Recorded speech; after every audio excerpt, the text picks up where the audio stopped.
It's been a busy time for former Miss Universe Australia Laura Dundovic. The last time we caught up was during our Sky News Racing Dreams Magic Millions on the Gold Coast, and I'm happy to say Laura is in the studio with us. Of course, you're ambassador for Pacific Fair up there, and with Katie and Jerry. It's an amazing week, isn't it? Oh, the best week. I think I'm still living off the excitement of it. It's just in Queensland, that time of year, the weather, the actual race days, it's wonderful. And one of the great things about Magic Millions, and particularly the work of Katie Page, is the growth of women, not only in horse racing, but in sport. Yeah, definitely. I mean, she's been a great pioneer for that. And I think that's the thing at the moment that's just so exciting, that we are living in that generation where women in sport is being so, you know, things like watching Ash Barty and how amazingly she's doing. Even 2 or 3 days ago, I ran into Kaya Simon from the soccer team, yeah, absolutely. And saw her, and I mean, she's kicking goals literally all over the world, which is incredible. Did you have a go at the polo? Because you were there for the whole week. I did. I got to go to the polo. It was my first time for the Magic Millions polo, which was really, really exciting. I've been to polo in a few other places. Didn't actually get out on the field that day, but it was really good. And look, we've had a very difficult summer. We've had a difficult spring, Australia has, and we've seen a lot of wildlife perish in the bushfires. You've adopted a koala, a very positive story. Tell us about that.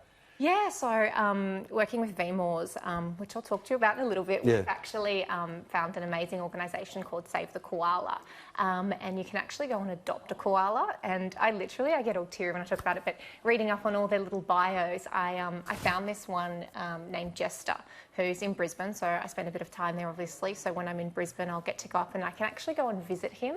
The reason I picked him is because Jester is very, very cheeky and loves affection. So I think if I was to be a koala, that would be me. And basically, yeah, you get to sponsor him. He's only $30 a month, and the money raised actually goes to helping his family and that sort of thing in the wild, which is just, you know, something small that you can do. But I think the fact that you can actually go and visit him as well is a great part of it. Yeah, and it's a real positive story amidst a lot of the terrible news that have come out over the last few months. Oh yeah, I mean, actually while I was up in Queensland for the Magic Millions, I went to Currumbin Wildlife Sanctuary, which is actually one of the busiest wildlife hospitals in the world, and went and saw some of the animals there and some of the koalas from the fire, and it was devastating. I mean, I think you see a small part of it from what was covered on the news, etc., but it's just, you know, some of these koalas, I mean, the ones that I was seeing had been, you know, rescued from the fires, and I think beginning of November. And, you know, still traumatic injuries, still, it's just so devastating. One of the great things that have, as many things have come out of your role as Miss Universe Australia, but it's been this opportunity to have a voice, and you and your partner, Quade Cooper, of course, many sporting fans will know that famous name, what a talented rugby player he is. The 300 Blankets charity, you also got involved with that. Yeah, so that was living in Melbourne last year. It was basically went around Melbourne, and the way that the charity started, which I thought was amazing, was they worked out at the time, I think it was 300 blankets they would need for everyone on the streets in Melbourne to have a blanket. So they raised enough money from that, but then went on from that. And now basically walk around and just provide supplies, blankets, little bits and pieces, food that those people living on the streets might need. But this company's actually built up a relationship with all of these people. So it was actually really lovely to just spend the night going around, sitting down, having a chat to them, and sort of finding out, you know, a bit about their life story and connecting with them. And I guess it's a great way of watching and seeing what they need. And so then, since obviously coming back to Sydney now, I've just literally passed my police check and my check with children for a group called Stepping Stones House. So I'm going to be doing some work with them to help with children that are disadvantaged and homeless and come through juvenile detention and things like that. So that'll be interesting as well. Keep you nice and busy, and great initiatives, of course. Now, let's get on to what's in front of you, because as life goes on, and as a fan of the Jetsons as a boy and the life that they lived in the future, this is a bit of the Jetsons. It is a little bit of a Jetson moment, isn't it? Tell us about it.